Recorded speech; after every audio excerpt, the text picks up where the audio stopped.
Sécurité, santé, justice, politique, sociale, le président de la République a rendu compte au Palais du Peuple ce lundi devant le Congrès, un discours très attendu après une deuxième année consécutive marquée par la pandémie de coronavirus. La taxe RAM n'est ni dans le budget général, ni dans les comptes spéciaux, encore moins dans les annexes. De plus en plus de voix s'élèvent pour réclamer la suppression pure et simple de cette opération avec remboursement. La coalition Lamuka a de nouveau tenté de se réunir en sit-in ce lundi devant le siège de la CENI pour réclamer sa dépolitisation. Encore une fois, les forces de l'ordre ont dispersé la manifestation avant même qu'elle ne débute. Monseigneur Daniel Landoumaï est décédé à l'âge de 68 ans après avoir servi l'Église et la nation. Il était de son vivant évêque pendant plus de 10 ans de Matadi. Nous parlerons également sport dans ce journal avec le trophée panafricain Moissi Atalo qui a été décerné à une des nôtres, Arlette Boutella, journaliste Télé 50, pour ses qualités hors pair dans l'analyse des informations sportives.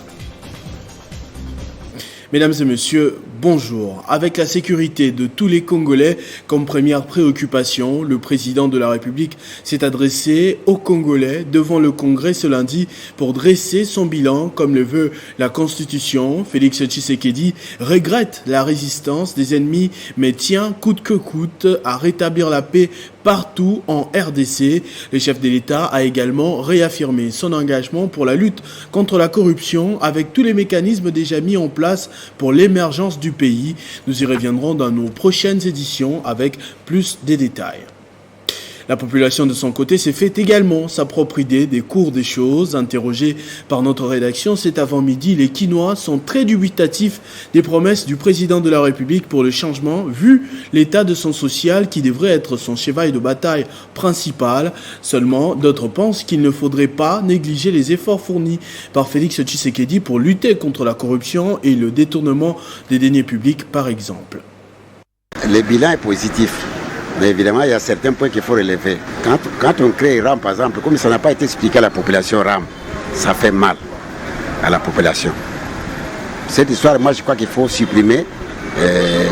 S'il faut le reprendre, il faut expliquer à la population les biens fondés des RAM. Ça, c'est un.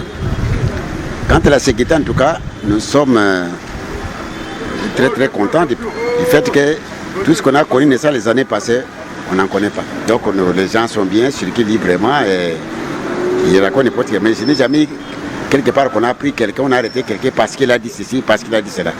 Mais du point de vue sécurité, ça va. Jusqu'à présent, rien ne change, rien ne marche. On a une chance, peut-être à améliorer le marché. Jusqu'à présent, elle doit remonter le marché. Négatif, 0 sur... Je ne sais pas comment je vais coter. Il a beaucoup promis pour ne rien faire. Il y a tant de promesses, mais irréalisables. Alors, donc, comment je vais donner ce point? Donc, il a échoué lamentablement. Je dirais même, ce que moi, je considérais comme avantage pour moi, population congolaise, c'était la gratuité de l'enseignement. Mais pourtant, ce n'était pas planifié. Pourquoi je dis ça? D'abord, les enseignants qui étaient pris en charge par les parents, lui, le gouvernement, a dit qu'il prendra ses enseignants en charge. Malheureusement, moi qui vous parle, j'étais enseignant. J'ai abandonné à cause des impayements. Dans le domaine de la sécurité, l'évolution parce que l'état de CGP sur ce moment ils observé mais tellement que tous se basent au bout que non ils ont surtout comme on a côté mais état de siège tout le monde basé des nguna RDC comme ça état de siège c'est bon la SAP donc la côté sécurité vraiment tout est bon déjà. Parmi les problèmes sociaux vécus par la population, vous l'avez entendu tout à l'heure, le flou entretenu autour de la taxe RAM, la commission parlementaire mise en place pour enquêter au sujet du soubassement de cette opération et de la destination des fonds récoltés, a annoncé avec regret que même où elle ne devrait pas être trouvée, la justification de cette opération n'a pas été trouvée. Plusieurs élus ont réitéré leur appel à sa suppression immédiate, mais aussi au remboursement des frais déjà collectés aux millions d'abonnés des télécommunications. Après la présentation du projet de loi des finances exercice 2022, les députés nationaux avaient soulevé plusieurs préoccupations, lesquelles avaient été versées à la Commission économique et financière pour d'indispensables améliorations afin que le budget 2022 réponde effectivement aux besoins et attentes du peuple congolais, sous le plan sécuritaire, sous le plan social, sous le plan de la santé et sous le plan de l'éducation.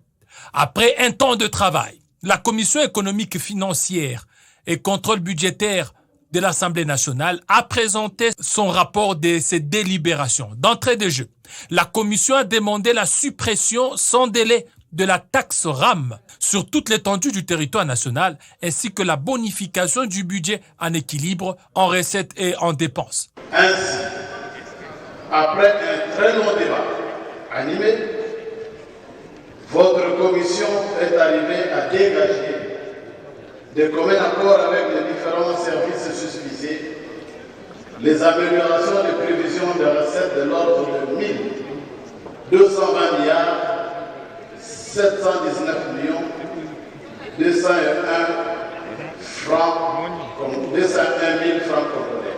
Ce qui lui a valu des acclamations frénétiques de la plénière. Et certains députés ont encouragé la décision de la commission. Nous sommes unanimement d'accord. Et personnellement, j'ai demandé que RAM, même l'effort qui a été déjà perçu, puisse être remboursé pour constituer un fonds de garantie pour les crédits des jeunes et les femmes. La commission a notamment exploré les nouvelles recettes pouvant résulter de la sous-estimation de certaines rubriques économiques. Elle a aussi formulé des encouragements à l'endroit du gouvernement à appliquer sans faille les mesures fiscales et administratives préconisées pour mobiliser davantage des ressources. Elle a aussi dégagé la possibilité de nouvelles économies à réaliser sous les prévisions des dépenses présentées. Elle a enfin orienté l'exécutif à procéder à des réallocations des crédits afin de rencontrer les différents engagements de l'État congolais. Lutte contre la corruption encore. Les parlementaires africains qui s'engagent pour éradiquer ce fléau interpellent sur le rôle que chaque Congolais devrait jouer pour sa réussite. La PNAC a également haussé le ton à l'endroit des autorités à qui elle demande de renforcer les instruments juridiques d'accompagnement de ce processus. Le gouvernement africain, de concert avec les acteurs du secteur privé africain, devrait prendre l'initiative de renforcer le recouvrement des avoirs volés, d'établir de nouvelles normes pour éviter le flux financier illicite et de s'engager dans des actions plus concertées pour combattre l'impact négatif de flux financiers illicites sur les économies africaines.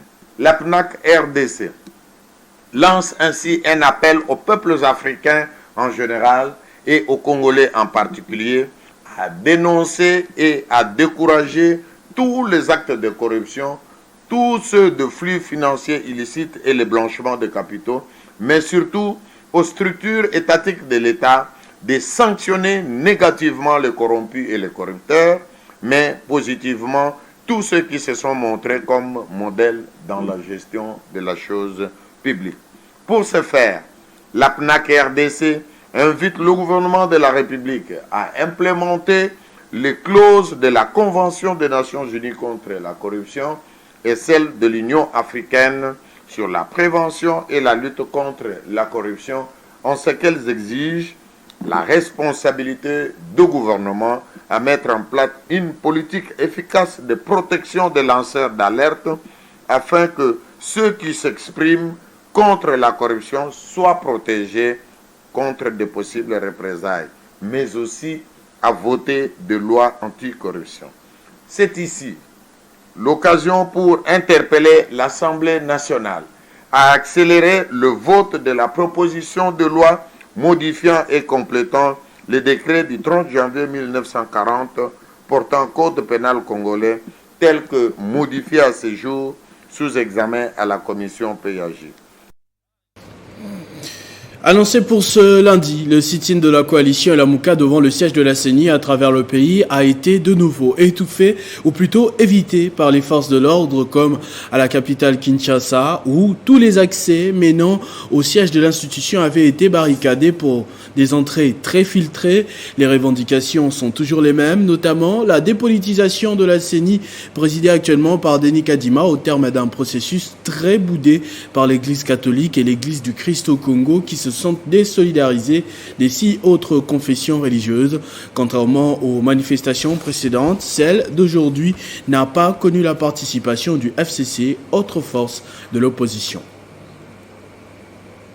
Le ministre de la Défense nationale et des anciens combattants a bouclé son séjour à Bunia dans la province de l'Ituri. Après 4 jours de contact avec toutes les couches communautaires de l'Ituri, Gilbert Kabanda a visité les militaires des FARDC internés dans l'hôpital général de Bunia, blessés par balle sur le champ d'honneur. Question de les encourager à surmonter ce moment de leurs soins. La population de l'Ituri doit garder espoir et faire confiance à l'opération conjointe FARDC-UPDF pour le retour définitif de la paix en Ituri et dans le Nord Kivu.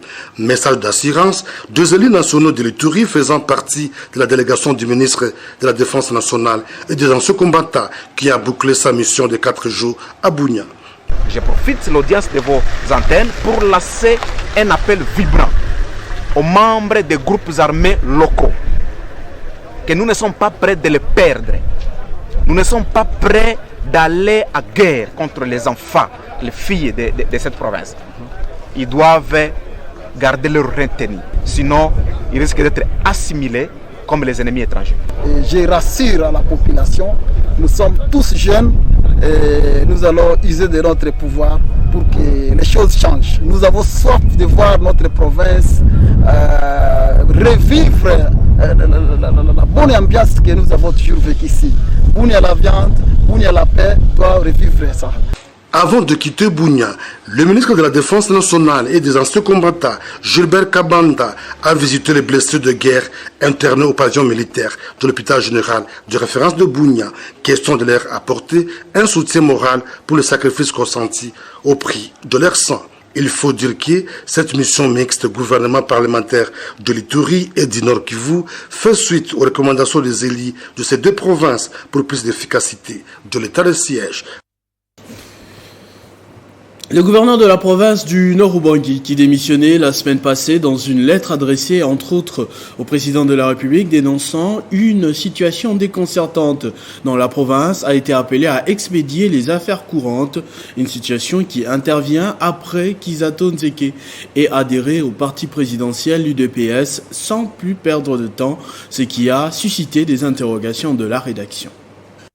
Le gouverneur Izato Nzeke Koloke va expédier les affaires courantes à la tête de la province du Nord Ubangi après sa démission adressée au président de la République, Félix Antoine Tshisekedi Tshilombo. C'est ce qui ressort d'un message officiel du ministère de l'Intérieur et Sécurité. Le VPM Daniel Asselo, qui a chargé son vice-ministre Jean-Claude Molipo d'écrire ce message, dit avoir pris connaissance de l'acte de démission du gouverneur Izato Nzeke déposé au bureau du président de la République le 8 décembre, dont une copie lui a été réservée. Cependant, c'est le gouverneur démissionnaire qui a été chargé d'expédier les affaires courantes en attendant la décision de la haute hiérarchie du pays qui est déjà saisie des dossiers. Entre-temps, l'opinion s'interroge sur l'adhésion brusque du jeune gouverneur démissionnaire du Nord Ubangi à l'Union pour la démocratie et les progrès social IDPS au lendemain de sa prise de décision qu'il a lui-même qualifié de courageuse. Sinon, Izato Nzeke Koloke justifie son choix d'adhérer au parti présidentiel par les soucis de soutenir la vision du chef de l'État, Félix Antoine Tshisekedi Tshilombo. Une vision qu'il n'a peut-être pas su matérialiser en tant que chef de l'exécutif provincial du Nord Ubangi à cause de la pression exercée sur lui par les députés provinciaux.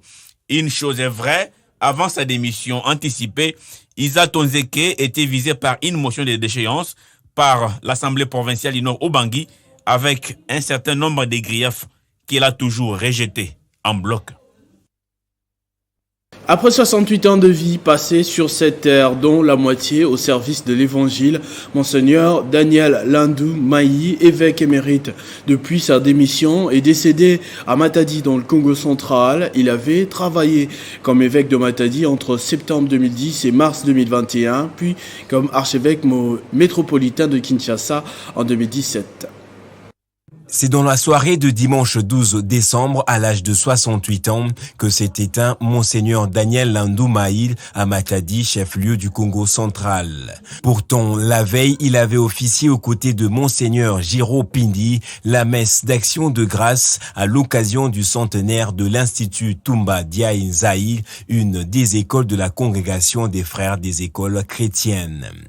Évêque de Matadi entre septembre 2010 et mars 2021, Monseigneur Daniel Landou avait présenté sa démission pour des raisons de santé et la démission avait été entérinée par le pape François qui dans la foulée avait désigné Monseigneur Giro Pindi comme administrateur apostolique de ce diocèse en attendant la nomination prochaine d'un nouvel évêque.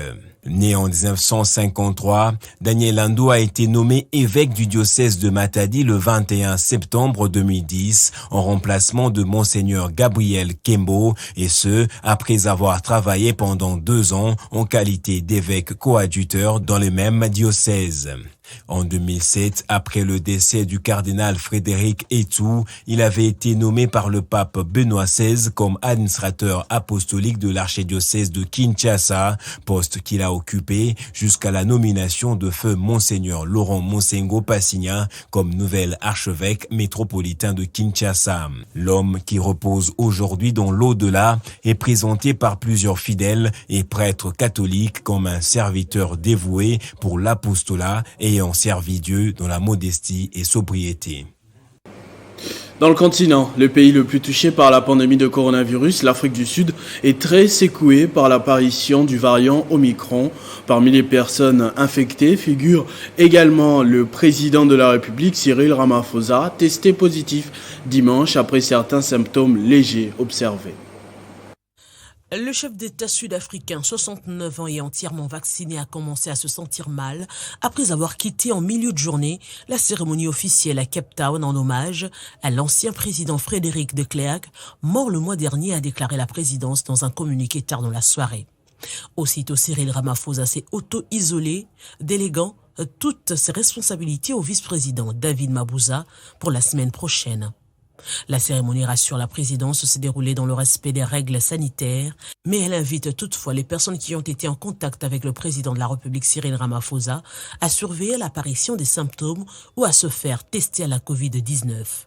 En ce moment, le chef d'État est suivi par les services de santé de l'armée et pour l'instant, aucune information n'a été communiquée précisant s'il avait été contaminé par le nouveau variant Omicron. Pour rappel, la République sud-africaine est le pays le plus touché du continent et la nouvelle forme de Covid-19 Omicron a été détectée le mois dernier en Afrique du Sud. Elle est désormais à l'origine de la grande majorité de contaminations dans le pays d'Afrique australe et qui connaît une hausse exceptionnelle des cas depuis son apparition. Parmi les échantillons séquencés en novembre, jusqu'au 70% des cas étaient dus au nouveau variant selon le ministère de la Santé. L'Afrique du Sud compte actuellement plus de 3,1 millions de cas, dont plus de 90 000 morts. Le continent a enregistré plus de 107 000 nouveaux cas de la Covid-19 durant la semaine qui s'est achevée le 5 décembre, contre seulement 55 000 la semaine précédente. Le Burundi refuse d'accueillir un rapporteur spécial de l'ONU avant même sa nomination, un poste créé 2 mois après la fin de la commission d'enquête indépendante de l'ONU. Ces derniers devraient se charger d'enquêter sur les violations de droits de l'homme commis au Burundi, une structure totalement soutenue par les Européens, mais dont le pays n'a jamais voulu entendre parler. La question des droits de l'homme est au cœur du dialogue politique entre les Burundi, qui traverse une grave crise économique, et son principal bailleur de fonds, l'Union européenne, qui lui a imposé des sanctions budgétaires depuis la crise de 2015, qui ont été prolongées jusqu'à fin février, début mars de l'année prochaine. 2 mois après la fin de la commission d'enquête indépendante et la création d'un poste de rapporteur spécial de l'ONU sur les questions des droits de l'homme au Burundi, le gouvernement vient de fermer définitivement la porte à tout travail de terrain dans le pays. Annonce faite par le chef de la diplomatie burundaise au corps diplomatique réuni à Bujumbura que le rapporteur spécial dont la nomination est attendue en mars 2022 ne sera pas le bienvenu dans le pays parce que son adoption s'était faite, dit-il, au forcing. Ce refus des autorités burundaises pourrait donc donner du grain à moudre aux organisations de protection des droits de l'homme qui plaident pour une nouvelle reconduite des sanctions et permettent de prolonger les sanctions économiques décidées par l'Union européenne, même si cette dernière serait sur le point de les lever définitivement en mars de l'année prochaine. En sport, le tout-puissant Mazembe Anglebert et les Daring Club Motema Pembe se sont adjugés le derby Lushoa et Quinoa en s'imposant respectivement face à Lupopo et le FC Renaissance du Congo. C'était ce week-end. En même temps, sur le continent, Samuel Eto'o a été élu président de la Fédération camerounaise de football. On fera également un tour sur le vieux continent pour parler du tirage au sort des 8e des finales de la Ligue des Champions et de l'Europa League dans ce panorama sportif avec Christian Boukaya qui me rejoint de l'autre côté du plateau. Bonjour et bienvenue Christian, bon début de semaine. Merci beaucoup Christopher Ocho. Première information, Vodacom Ligue 1 Mazembe en pole position des SMP revanchards. Bien évidemment, le Daring Club Motema Pembe a pris sa revanche hier sur son éternel rival, le Football Club Renaissance du Congo, en le battant justement sur le score de 2-0 après s'être incliné justement 1-2 la saison dernière. Dominateur dès l'entame du match, les Immaculés vont réussir à ouvrir le score à la 32e minute de jeu par l'entremise de Jimmy Bayindula. Et c'est avec cet avantage justement que le club vert et blanc de Kinshasa va regagner le vestiaire en seconde période. Et très vite, on va aussi le voir en image. Jean-Marc Makousou Mundele va corser la mise pour le Daring Club Motema Pembe. On jouait bien sûr la 75e minute de jeu et c'est sur ce score que le match sera terminé. Une victoire qui permet justement aux Immaculés de pouvoir se relancer au classement des SMP qui a enchaîné plusieurs rencontres sans défaite jusque-là. Et voilà, on voyait justement le but de Jean-Marc Makousou Mundele dans le même stade de Martyr. Le tout-puissant Mazembe Anglebert s'est offert le derby fratricide de Lubumbashi en battant 2-1 le FC Saint-Éloi Lupopo grâce notamment à une belle prestation de Trésor Mputumabi qui, sur un coup franc, va trouver la tête de Kevin Mondeko pour l'ouverture du score en jouant la 30e minute. Puis le deuxième but de Corbeau va porter la signature d'Adam Bossunzali à la 72e minute de la partie, alors que la réduction du score de Lupopo intervenait en toute fin de rencontre par l'entremise de Dak Kabangu Kadima.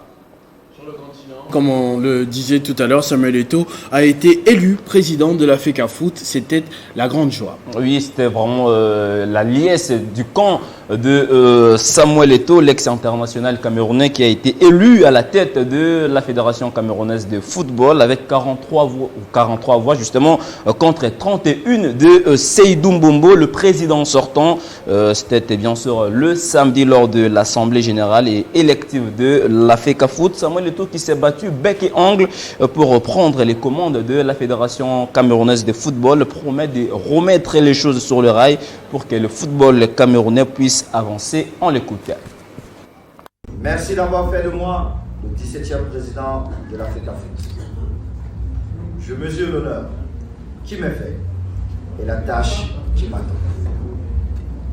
Par ce vote, les délégués ont fait le choix de donner une chance au projet que j'ai présenté à tous les amoureux de notre sport, à savoir redonner au football camerounais toute sa grandeur. À ceux qui m'ont accordé leur vote, je vous fais la promesse de donner le meilleur de moi-même pour que notre drapeau flotte à nouveau au plus haut dans la compétition mondiale. Aux délégués qui ne m'ont pas accordé leur suffrage, qu'ils sachent que je respecte leur vote. Néanmoins, je les tends la main pour qu'ils prennent toute leur place dans la dynamique de notre projet. J'ai pris l'engagement de rassembler la famille du football, notre famille, pour relever le défi d'un nouveau départ. Vous me connaissez, je tiens toujours mes promesses. Autre chose à présent, comme vous l'avez dit dans le vieux continent, UEFA, tirage au sort, nous retrouvons les chocs des deux meilleurs joueurs de ces 10 dernières décennies, Cristiano Ronaldo, Lionel Messi. Et ce sera l'une des affiches la plus les plus alléchantes, l'une des affiches les plus alléchantes de ces huitièmes de finale. On va assister sans doute à une démonstration de force de part et d'autre.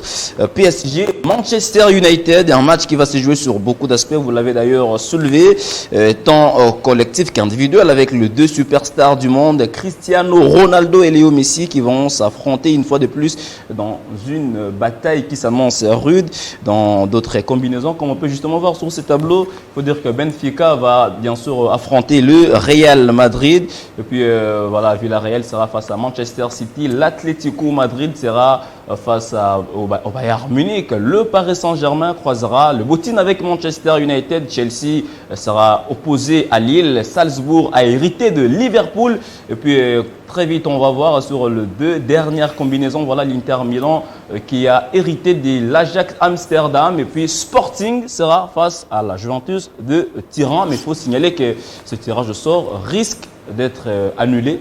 On ne sait pas trop les raisons pour lesquelles il serait annulé, mais on attend encore voir, mais on ne confirme rien. Il me semble qu'il y ait une confusion au niveau de la boule de l'Atlético Madrid et celle de Manchester United qui avait été retirée puis oubliée avant de remettre. Il y a en ce moment même, nous sommes en train de suivre en direct des réclamations pour la reprise de ce tirage au sort, mais rien n'est encore confirmé, Christian. Comme pour dire, si on reprenait l'Atlético Madrid risque d'hériter Manchester City et plutôt Manchester United, alors que le Bayern Munich sera face au Paris Saint-Germain.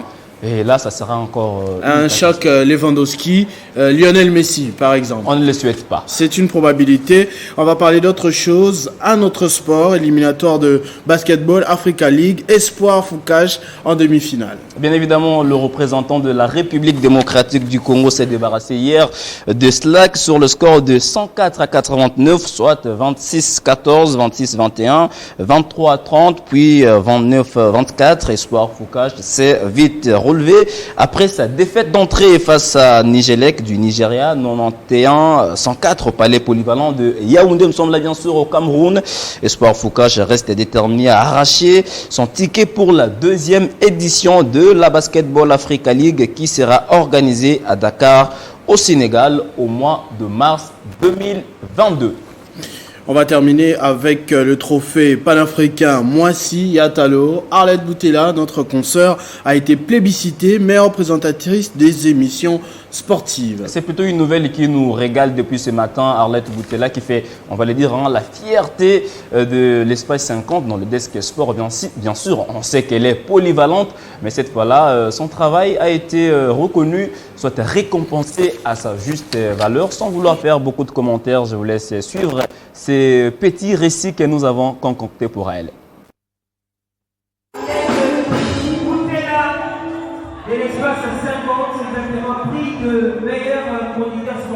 C'est un trophée largement mérité par Arlette Boutella, l'une des rares femmes journalistes qui maîtrise bien le rouage du sport en RDC, mais également sur l'échelle internationale. Toujours fidèle à ce grand rendez-vous, aimables téléspectateurs, bienvenue dans Au cœur du sport. Et oui, l'actualité est riche et nous allons débattre sur ce plateau et ce week-end. Nous avons non seulement la presse de Kinshasa, mais aussi la presse du Grand Katanga, précisément de Lubumbashi, en séjour ici à Kinshasa. Avec un français fignolé, sourire aux lèvres et accoutrement souvent décent, Arlette Boutella emballe son public dès l'introduction et dirige les débats avec finesse pour permettre à ses invités de donner de la matière aux milliers de téléspectateurs de Télé 50 à travers le monde. Malgré ses couronnements, Arlette Boutella promet de travailler davantage pour maintenir la barre très haut. Merci aux organisateurs qui ont d'abord pensé à la rubrique sport. Parce que très souvent, je le disais tantôt, on parle de sport. Ce nouveau trophée dans le desk sport vient confirmer une fois de plus le savoir-faire et l'esprit managérial du DG de l'Espace 50, Jean-Marie Kassamba, qui incite souvent ses journalistes à l'excellence. Au nom de toute la rédaction, nous présentons nos vives félicitations à notre consoeur Arlette Boutella pour ce trophée largement mérité. On espère que c'est l'un parmi tant d'autres qui suivront. Bien évidemment, Christopher. Merci. Je crois que c'était tout pour vous, Christian Bokaya. Merci pour toutes ces informations sportives de la semaine. Et il nous reste 2 lundis, il faut le préciser, pour qu'on se sépare avec l'année 2021. Avec vous, on va se retrouver encore avec le même plaisir. L'année prochaine, ce sera déjà 2022. Merci, Christian. Ce journal est terminé. Je vous en rappelle tout de suite les principaux titres. Sécurité, santé, justice, politique, sociale, le président de la République a rendu compte au peuple ce lundi devant le Congrès, un discours très attendu après une deuxième année consécutive marquée par la pandémie de coronavirus. La taxe RAM n'est ni dans le budget général, ni dans les comptes spéciaux, encore moins dans les annexes. De plus en plus de voix s'élèvent pour réclamer la suppression pure et simple de cette opération avec remboursement à la clé. La coalition Lamuka a de nouveau tenté de se réunir en sit-in ce lundi devant le siège de la CENI pour réclamer sa dépolitisation. Encore une fois, les forces de l'ordre ont dispersé la manifestation avant même qu'elle ne débute. Monseigneur Daniel Landoumaï est décédé à l'âge de 68 ans après avoir servi l'Église et la Nation. Il était de son vivant pendant plus de 10 ans évêque de Matadi.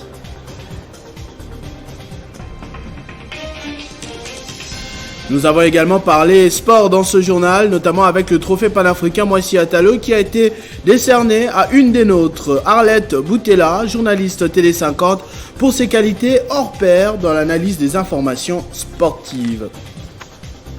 Ne nous quittez pas, une autre femme hors pair de Télé 50, Bédine Kenge, va nous rejoindre pour la revue de presse.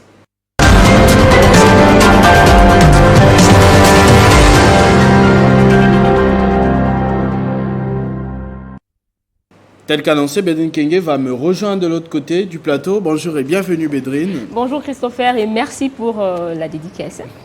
À la une de votre revue de presse, Bédrine, le grand oral du chef de l'État, Félix Tshisekedi. Oui Christopher, comme d'habitude, le chef de l'État fait le point sur la situation générale du pays et a montré les caps à suivre à 2 ans des prochaines élections, comme on peut s'en rendre compte. Il s'agissait là d'un discours important et très attendu de l'année politique pour le président de la République, renseigne Forum des As. D'autres questions épineuses telles que celles liées à la problématique de la lutte contre la corruption et l'impunité ou encore la justice, l'état des droits et le social qui suscitent beaucoup de réactions dans l'opinion ont figuré dans le discours du président Tshisekedi. Et par rapport à toutes ces préoccupations, le potentiel online note que le chef de l'État était donc invité à apporter des réponses sûres et durables en cette fin d'année charnière de son quinquennat. Le peuple attend de Félix Tshisekedi des orientations claires sur la bonne marche du pays et des assurances pour un avenir meilleur et apaisé, a ajouté les quotidiens. Si l'année passée devrait être orienté, donc cette année 2021, vers la sortie des crises à l'est du pays et la lutte contre la corruption, sous les yeux d'une justice de plus en plus laxiste, voire complice. À SeneCongo.net, le président Tshisekedi était de plus attendu sur la mesure phare de son quinquennat, donc la gratuité de l'enseignement de base qui balbutie, le social de la population qui dégringole et qui s'inscrit à l'opposé de toutes les notes positives lui attribuées récemment par des institutions internationales dont le FMI, les mesures d'encadrement de la taxe RAM, l'organisation des élections avec une CENI qui est loin de fédérer toutes les parties prenantes. Et la presse s'est également intéressée sur la question de la taxe RAM qui continue de faire débat aujourd'hui plus qu'hier. Tout à fait Christopher, une taxe illégale pour les uns, une escroquerie du siècle pour les autres. La taxe RAM fait parler encore d'elle en République démocratique du Congo. Plus d'un mois après le débat houleux sur cette question à l'Assemblée nationale, le dossier a fait couler beaucoup d'encre et des salives lors de la loi portant finances 2022. La Commission économique-financière de l'Assemblée nationale a dévoilé à la grande surprise de tout le monde qu'elle a été incapable de retracer des millions de dollars déjà collectés. Où sont passés les millions de dollars de RAM si l'Assemblée nationale, autorité budgétaire, n'arrive pas à retracer cet argent Maintenant, qui le fera s'interroge au capinews.net. Pour une certaine opinion, le président de la République doit sans tarder sonner la fin de la récréation de cette taxe qui dérange la population congolaise. Et relayant la même information, Politico.cd des renchérit que l'Assemblée nationale a demandé la suppression sans délai de la taxe RAM, enregistre sur l'appareil mobile. Et RFI.fr, de son côté, pointe que les députés ne sont pas allés par le dos de la cuillère. Il faut mettre fin définitivement au prélèvement opéré par le RAM. Disent-ils, depuis 2020, tout détenteur d'un téléphone mobile connecté au réseau 3G ou 4G est obligé de payer au moins $7 annuellement, rappellent ces sites français.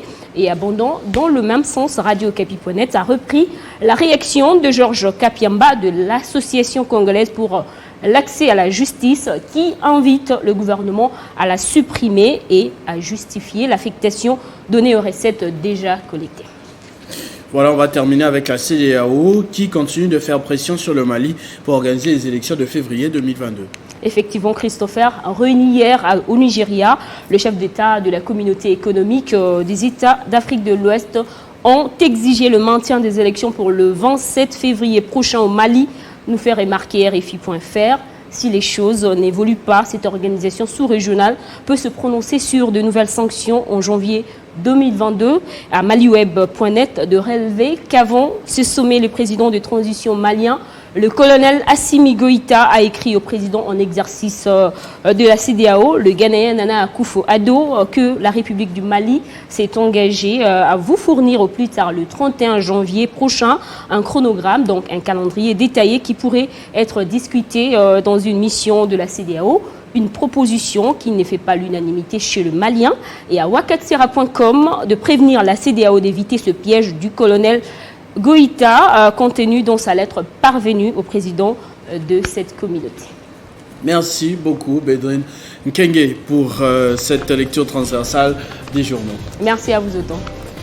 À tous et à toutes également, merci de votre attention soutenue. Restez fidèles au programme de votre chaîne Télé 50. Vivez heureux, vivez 100 ans, mesdames et messieurs.